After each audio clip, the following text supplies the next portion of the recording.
Anak-anak SMA 2, sekarang kalian akan melakukan praktek. Bapak akan kasih tahu dulu benda apa yang bisa dipakai. Ada 4 benda yang bisa dipakai. Yang pertama bola kosong, bola pejal, silinder kosong, silinder pejal. Ya, 4 benda. Dari 4 benda ini kalian harus dapat 2 saja.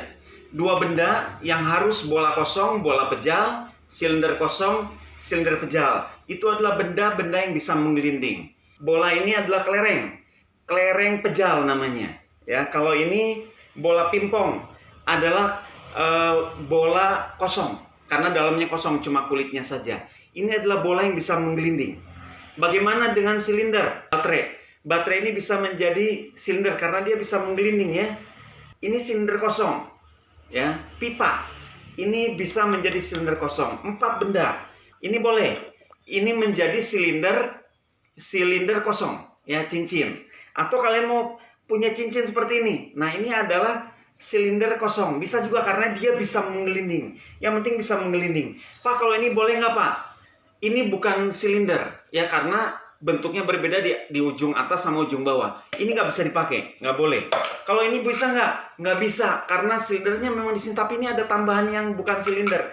Jadi ini nggak boleh dipakai. Pak, kalau ini tutup toples boleh nggak? Tutup toples nggak boleh. Kenapa? Karena dia tidak simetris. Di sini ada tutupnya sebelah sini nggak ada. Ini nggak boleh dipakai. Pak, kalau ini boleh nggak? Ini nggak boleh karena ini bentuknya bukan lingkaran, bukan lingkaran sempurna, ya. Bahkan bisa digini-gini. Ini nggak boleh, jangan, ya. Ini boleh tadi silinder. Kalau ini boleh nggak, Pak? Nggak boleh. Kenapa? Ini kan silinder. Nggak boleh karena di dalamnya masih ada lemnya. Di dalamnya sini masih ada lemnya. Kalau lemnya bersih, boleh dipakai sebagai silinder. Tapi kalau masih ada isinya, nggak bisa. Ini apalagi silinder juga bukan, ya. Jadi untuk percobaan ini kalian harus pertama menentukan benda.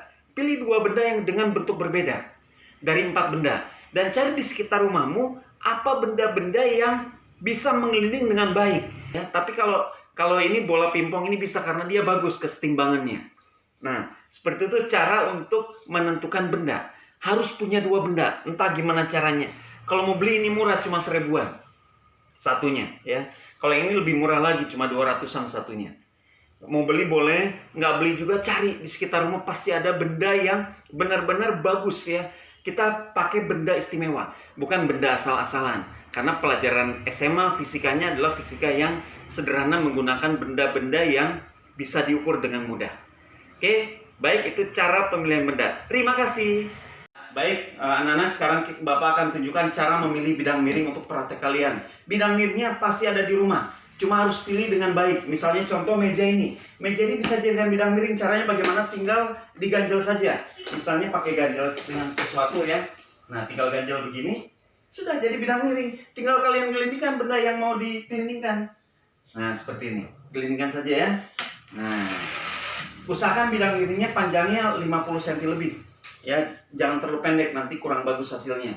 Bisa juga kalian misalnya pakai ya meja seperti ini. Kalian punya ini, nah ini bisa jadi bidang miring nih. Nah, tinggal ganjel aja nah ini udah jadi bidang miring. Bisa, ya. Misalnya kalau ini bisa nggak, Pak? Pakai menjadi bidang miring. Ini kan bidang miring, ini nggak bisa. Kenapa nggak bisa? Karena dia letoy. Ya, kalau ditekan dia berubah bentuknya. Harusnya kalau ditekan dia tidak berubah bentuknya. Jadi kalian bisa pakai benda apapun untuk menjadi bidang miring. Papan boleh. Yang penting dia bagus miringnya. Akalin meja, akalin papan atau apapun. Foto yang besar bisa untuk menjadi bidang miring dalam percobaan ini. Sekarang kita akan masuk pada bagian terakhir, yaitu tentang alat ukur. Ya, alat ukur yang pertama kalian pakai adalah ini, penggaris. Ya, Bapak harap kalian semua punya penggaris. Alat ukur yang kedua yaitu busur. Bapak nggak tahu kalian punya busur derajat atau tidak. Kalau tidak punya harus beli, karena ini salah satu alat ukur yang dipakai di SMA, ya. Harus punya busur. Nah, busur ini dengan ini, bagaimana cara kita mengukur kemiringan? Kemiringan bidang ini gimana ukurnya, Pak? Caranya gampang. Caranya adalah kalian pakai benang. Ini benang, kemudian ada pemberatnya, ya. Kemudian penggaris ini, penggaris 30 cm kalian senderkan di samping. Kemudian ini bikin seperti ini. Gantungkan. Ini lurus ke bawah, ini miring. Sekarang kita gunakan busur derajat. Perhatikan busur derajat, caranya begini. Tek. ya. Ini ada garis 90 derajat. Garis lurus 90 derajat kalian samakan dengan ini. Harus sama. Jadi ini miring, jadi ini pasti ikut miring. Nah, gitu ya. Pegangnya di sini, ini miringkan. Sekarang kita miringkan begini, ya, lurus. Kemudian ini pas di garis, kita akan lihat bahwa ada sudutnya. Ya. Sudut ini kalian tahan pakai jari. Ini gini, kalian bisa begini. Ya, ini garis 90 samakan sama kemiringan. Kemudian benang ini tepat di tengah-tengah, kita dapat sudut. Tepat di tengah-tengah, menyentuh tengah-tengah busur ya. Ini sama, miring, ini menyentuh, kita tahan, maka kita dapat sudut di sini. Sudut ini adalah sudut kemiringan bidang miring. Ini cara sederhana untuk mencari sudut. Kalau kalian punya cara lain silahkan pakai. Yang pasti kemiringan ini akan dipakai pada rumus. Ya, tidak boleh tidak. Itu cara mengukur kemiringan. Kemudian jangan lupa siapkan stopwatch. Stopwatch bisa pakai HP. Ya. Ketika benda menggelinding dari titik ini sampai titik ini, jangan lupa kalian ukur jaraknya dari sini berapa senti nih. Kemudian gelindingkan, siapkan stopwatch. Ketika dilepas, stopwatchnya nyala.